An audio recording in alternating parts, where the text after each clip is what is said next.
Assalamualaikum warahmatullahi wabarakatuh. Baiklah, kami dari kelompok 6 akan melakukan presentasi mengenai daya pada arus bolak-balik dan rangkaian RLC.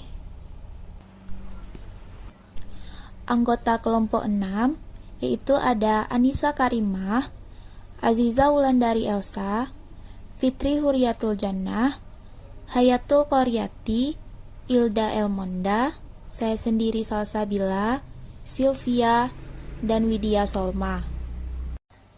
Untuk topik pembahasannya, itu yang pertama ada daya pada rangkaian arus bolak-balik AC, yang kedua, rangkaian RLC, yang ketiga, penerapan rangkaian arus bolak-balik.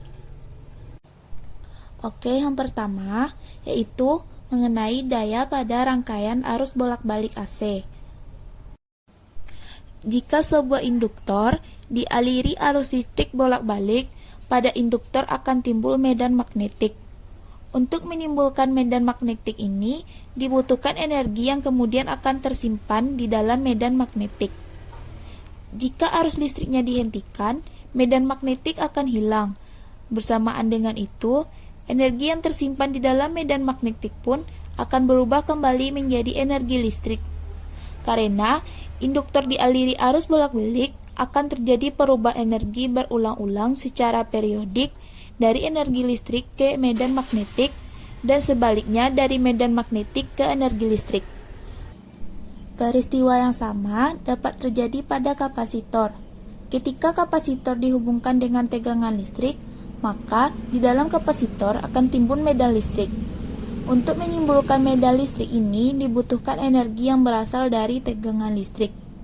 Jika tegangan listriknya diputuskan, medan listrik di dalam kapasitor juga akan menghilang dan energi yang tersimpan di dalamnya akan kembali ke rangkaian dalam bentuk arus listrik sesaat. Pada rangkaian arus bolak-balik, terdapat 3 jenis daya yang memiliki impedansi, antara lain daya semu atau S, yang satuannya volt ampere, daya aktif atau P, yang satuannya watt, daya reaktif atau Q, yang satuannya volt ampere reaktif. Berikut gambar dari rangkaian arus bolak-balik.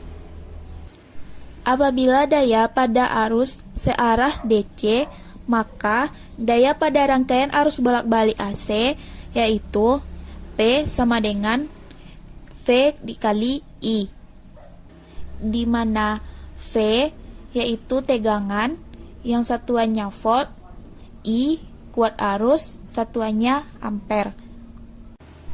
Keunggulan dari arus bolak-balik yaitu dapat mentransmisikan tenaga listrik dalam jarak yang jauh. Namun, arus bolak-balik mempunyai kekurangan yaitu dapat menyebabkan daya yang hilang dalam penghantaran. Selain itu, rangkaian arus bolak-balik ini dapat dimanfaatkan dalam generator AC yang ditemukan pada 1800-an. Pada generator AC ini mempunyai desain yang sederhana yang dibuat praktis oleh Westinghouse. Rangkaian listrik AC juga dimanfaatkan untuk lampu-lampu modern atau neon, pendingin, dan pompa air. Baiklah, sekian materi dari saya. Untuk materi selanjutnya akan disampaikan oleh rekan saya. Baiklah, saya akan melanjutkan materi dari teman saya tadi, yaitu yang kedua mengenai rangkaian RLC.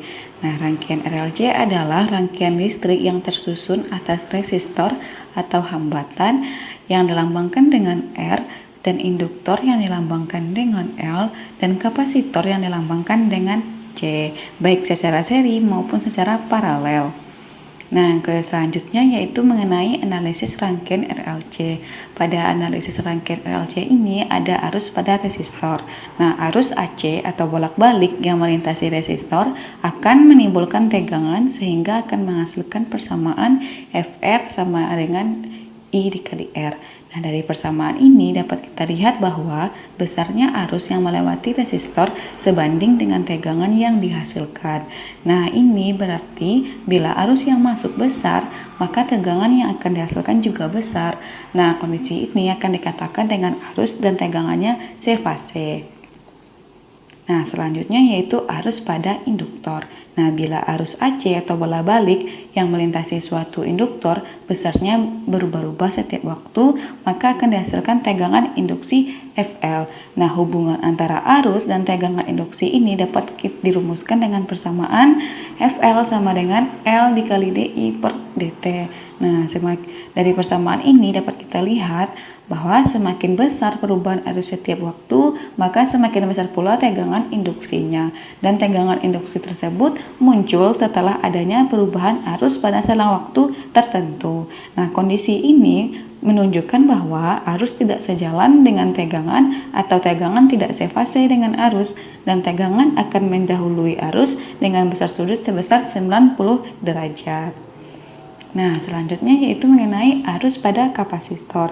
Nah, saat arus AC sebesar IC melewati kapasitor, maka akan timbul tegangan VC. Dan kemudian tegangan kapasitor tersebut akan naik menjadi VT secara perlahan dan dapat dirumuskan persamaannya menjadi FC sama dengan IC integral IC per DT. Nah, dari persamaan ini menunjukkan bahwa saat arus melalui kapasitor, maka tegangan kapasitor akan naik, dan sebaliknya, ketika arus diturunkan hingga ke titik nol, maka tegangan kapasitor juga akan turun secara perlahan.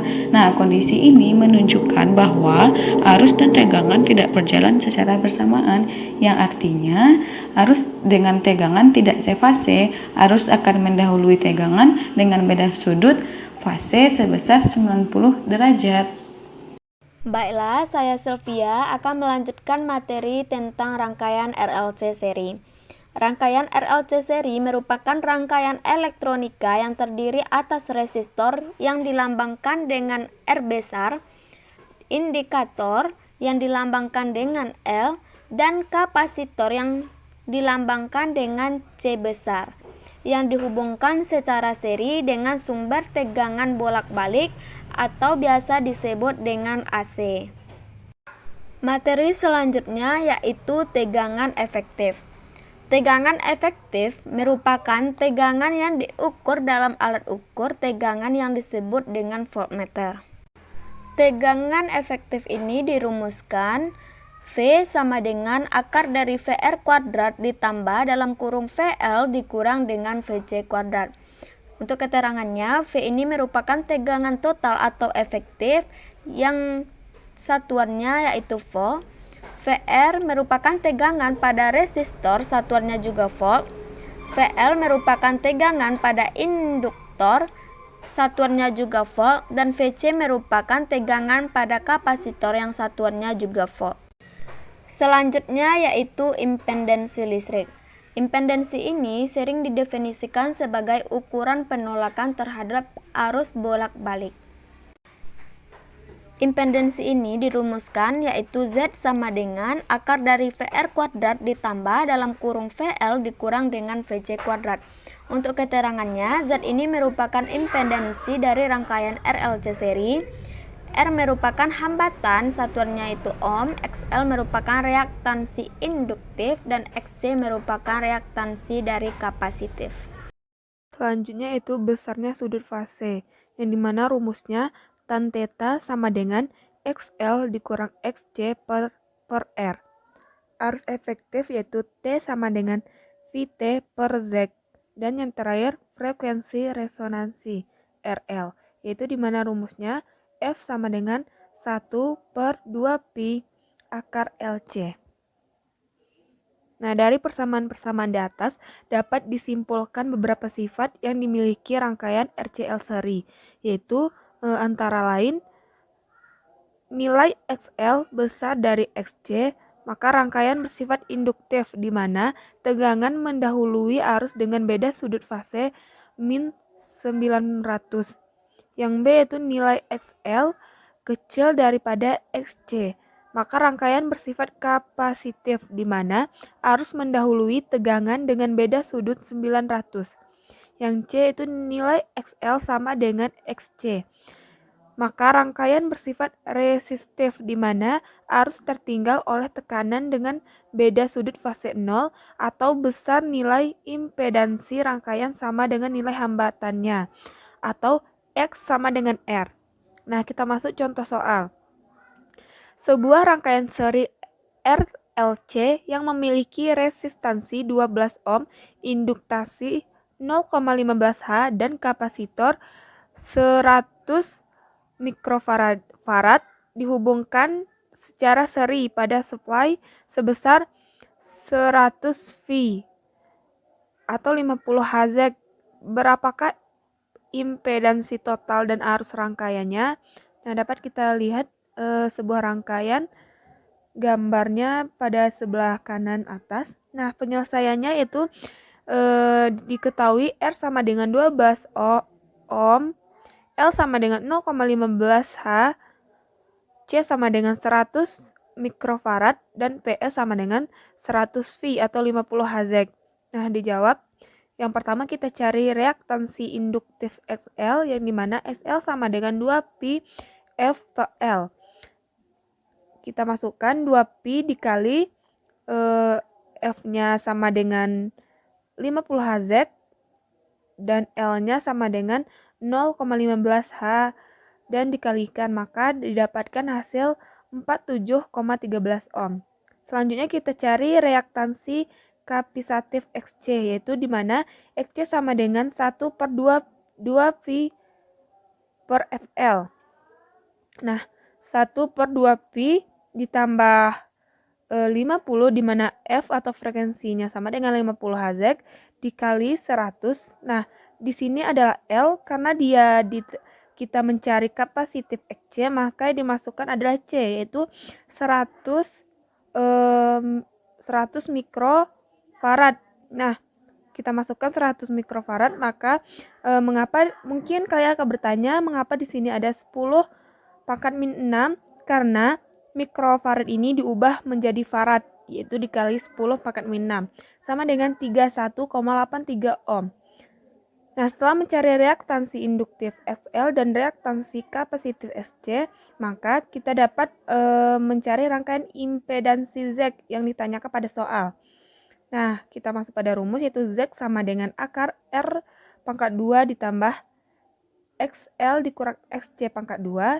Tinggal kita masukkan, yaitu R pangkat 2 adalah 12 ohm, mana R adalah 12 ohm, dan XL sama dengan 47,13, XC sama dengan 31,83 ohm. Nah, setelah itu tinggal kita jumlahkan, yang dimana hasilnya itu 19,4 ohm. Baiklah, saya Fitri Huriatul Jannah akan menjelaskan tentang rangkaian RLC paralel. Rangkaian LC paralel ini merupakan rangkaian elektronika yang terdiri atas resistor, induktor, dan kapasitor yang dihubungkan secara paralel dengan sumber tegangan bolak-balik atau AC. Di gambar dapat kita lihat di mana R atau resistor, L atau induktor, dan C kapasitor dihubungkan secara paralel dengan sumber tegangan bolak-balik atau VS. Pada rangkaian RLC paralel terjadi pembagian arus listrik dari sumber menjadi 3, yaitu menuju ke resistor, induktor, dan kapasitor. Di gambar yaitu IS atau arus listrik dibagi menjadi 3, yaitu menuju ke resistor dilambangkan dengan IR, menuju ke induktor dilambangkan dengan IL, dan menuju ke kapasitor dilambangkan dengan IC. Selanjutnya yaitu impedansi rangkaian RLC paralel, di mana R sama dengan V per IR, XL sama dengan V per IL, XC sama dengan V per IC, Z sama dengan 1 per akar 1 per R kuadrat ditambah 1 per XL dikurang 1 per XC dikuadratkan, sehingga diperoleh 1 per Z sama dengan akar 1 per R dikuadratkan ditambah 1 per XL dikurang 1 per XC dikuadratkan. Jadi rumus impedansi rangkaian RLC paralel yaitu 1 per Z sama dengan akar 1 per R dikuadrat tambah 1 per XL dikurang 1 per XC dikuadratkan, di mana R sama dengan hambatan, XL sama dengan reaktansi induktif, dan XC sama dengan reaktansi kapasitif. Baiklah, saya Anissa Krima akan menjelaskan tentang contoh soal dari rangkaian RLC paralel. Nah, soal itu sebuah rangkaian RLC dengan 1 ohm dan sebuah coil 142 mHz serta kapasitor 160 μF yang dihubungkan secara paralel melintas 240 volt dan supply-nya itu 60 Hz. Nah, berapa impedansi dari rangkaian tersebut dan berapa arus yang diambil dari supply. Nah, bisa teman-teman lihat pada gambar, itu bisa kita ketahui C-nya itu 160 volt, V-nya itu 240, F-nya itu 60 Hz, L-nya 142 mHz. Nah, jadi double ke Hz 142 kali 10 6. R-nya itu 1 ohm. Nah, penjelasannya itu impedansinya dalam sebuah rangkaian AC pada soal, resistor tidak pengaruh oleh frekuensi, jadi R-nya itu 1 ohm ya. Reaktansi induktif atau dinamakan XL. Nah, rumus XL ini 2 mu FL. Nah, 2 kali 10 min 6 dikali 60 dikali 140 kali 10 min 6. Jadi 10 min 6-nya dicoret, dihasilkan 17.040 ohm. Nah, reaktansi kapasitifnya atau XC. Nah, rumus XC ini 1 per WC. Nah, 1 sama dengan 1 per 2 pi FC. Nah, jadi 1 per 6,20 kali 60 kali 160 kali 10 min 6 itu dihasilkan 1 per 628 kali 10 min 2 dikali 60 dikali 160 dikali 10 pangkat min 6. Nah, jadi 1 per 6,028 kali 10 pangkat min 6 dihasilkan 1,65 ohm. Nah, maksudnya cari impedansi. Nah, rumusnya Z1 per akar 1 R kuadrat ditambah 1 XC kurang 1 XL kuadrat. Nah, 1 per akar 1 per 1000 ohm pangkat 2 ditambah 1 per 1,65 dikurang 117,0 pangkat 2 sama dengan 1 per akar 0,0001 ditambah 0,299 sama dengan 1 per akar 0,299. Jadi 1 per 0,546. Jadi hasil impedansinya itu 18,31 ohm. Nah, arus supply-nya rumusnya IS sama dengan VS per Z. Nah, jadi Fs-nya itu 240 per 18,31. Dapat dihasilkan 13,10 ampere. Jadi arus IS-nya yaitu sebesar 13,10 ampere. Baiklah, saya Aziza Wandari Elsa akan melanjutkan materi mengenai penerapan rangkaian arus bolak-balik. Yang pertama yaitu reaksi resonansi dan pemanfaatannya untuk tuning frekuensi pada radio. Rangkaian RLC akan beresonansi dengan suatu cara yang sama yaitu sebagai rangkaian LC bersamaan dengan terbentuknya osilator harmonik. Pada tiap-tiap osilasi akan menyebabkan sirkuit menjadi mati dari waktu ke waktu apabila tidak seterusnya dijalani dengan sumber. Hal inilah yang menjadi perbedaan dan terlihat pada resistor. Reaksi ini disebut juga sebagai redaman. Penggunaan arus AC untuk sebuah rangkaian LLC yang seri akan menyebabkan arus listrik mendapatkan hambatan dari R, L, dan C. Impedansi atau Z adalah nama dari hambatan yang terjadi tersebut. Bila ditelaah lebih lanjut, penggabungan dengan cara vektor antara R, XL, dan XC itu juga disebut dengan impedansi dan besarannya diketahui dengan satuan Z tersebut. Untuk sirkuit ini, terdapat berbagai macam jenis dari RLC. Hal ini menyebabkan rangkaian RLC adalah jenis yang paling banyak dipakai di antara banyaknya jenis rangkaian osilator. Pada televisi ataupun radio, terdapat alat penerima yang disebut tuning. Rangkaian tuning ini sangat penting karena penggunaannya yang untuk memilih rentang dari frekuensi sempit pada gelombang radio. Baiklah, saya Hayatul Koryati ingin melanjutkan penjelasan materi tentang penerapan rangkaian arus bolak-balik. Penerapan rangkaian arus bolak-balik yang kedua yaitu pada alat penghemat listrik PLN. Rangkaian penghemat listrik adalah suatu rangkaian yang dibuat atau dirancang dengan tujuan untuk menghemat penggunaan daya pada alat elektronik. Rangkaian ini sering digunakan dalam pembuatan stabilizer. Produk-produk tersebut memiliki rancangan yang akan memanipulasi dan mengatur pemakaian listrik untuk menjalankan perangkat elektronik. Rangkaian yang diaplikasikan dengan metode yang sedemikian rupa ini juga bersifat fleksibel karena dapat pula diterapkan dalam perancangan rangkaian listrik di perumahan. Bisa teman-teman lihat gambar pada slide. Gambar tersebut merupakan bagian dalam dari alat penghemat listrik. Pada bagian dalam dari alat penghemat listrik, tidak ada rangkaian khusus di dalamnya, tetapi hanya ada sebuah kapasitor dengan kapasitas 10 μF saja dengan kemampuan tegangan kerja hingga 400 volt.